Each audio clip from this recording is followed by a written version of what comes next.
우리 정부로부터 이호 여사의 부음을 전달받은 북측의 조이문과 조화를 김여정 노동당 제1부부장을 통해서 전달했습니다. 네, 판문점 통일각에서 남북 고위급이 다시 만난 건데요. 취재 기자 연결해 보겠습니다. 한지혜 기자 전해주시죠. 예, 북측이 고 이호 여사 별세에 애도를 표하며 조문단 대신 김정은 위원장이 보낸 조이문과 조화를 우리에게 전달했습니다. 김여정 북한 노동당 제1부부장이 판문점 통일각에서 우리 측의 정의용 청와대 국가안보실장과 서호 통일부 차관, 박지원 김대중 평화센터 부이사장을 만나 조이문과 조화를 전달한 건데요. 김정은 위원장이 조문단을 파견하는 대신 자신의 친동생이자 최측근인 김여정 부부장을 통해 직접 조의를 표한 것은 최대한 예의를 갖추려는 형식을 보이려 한 것으로 보입니다.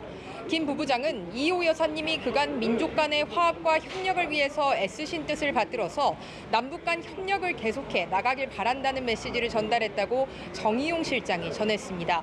김 부부장은 리언 통전부 실장을 대동했고 약 15분간 이야기를 나눈 것으로 전해졌습니다. 북한은 앞서 2009년 김대중 전 대통령 서거 당시 조문단을 보낸 적이 있고 이 여사가 남북 교류 협력에 헌신한 만큼 이번에도 조문단을 보낼 것이라는 관측이 나왔었는데요.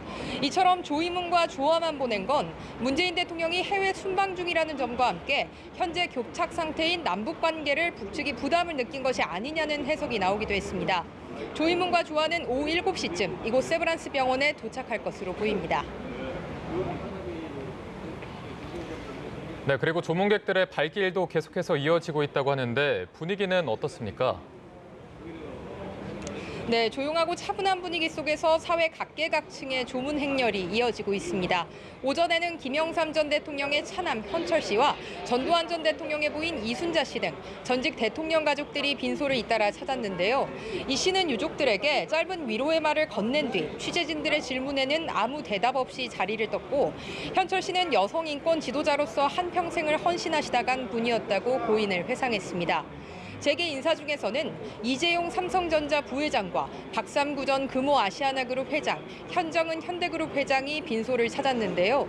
특히 이 부회장은 어제 박지원 민주평화당 의원을 통해 직접 조문하겠다는 뜻을 전달했다고 합니다.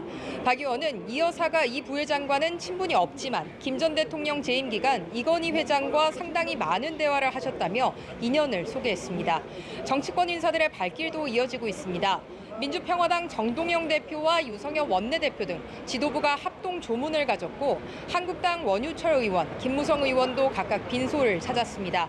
추고홍 중국 대사와 김명수 대법원장, 이재명 경기도지사도 모습을 나타냈고 빈소를 찾은 하토야마 유키오 전 일본 총리와 이낙연 총리가 별도 면담을 가지고 고인을 위로했습니다. 입관 예배에 이어 이 여사가 가장 아낀 후배로 알려진 장상 전 이화여대 총장이 이 여사와의 인연과 추억을 이야기하는 간담회도 진행됐습니다.